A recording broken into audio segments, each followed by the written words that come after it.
What's the meaning of chador?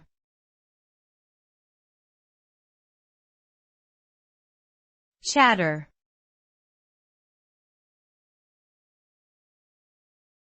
Chador.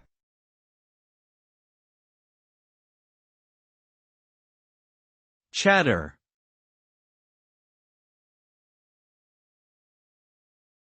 Chador.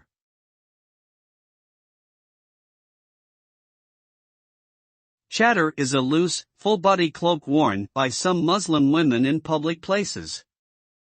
It covers the head and body, leaving only the face exposed. The garment can vary in color and fabric, but it is typically black and made from lightweight materials such as polyester or cotton. The chador is worn as a form of religious expression and modesty, as well as a symbol of cultural identity.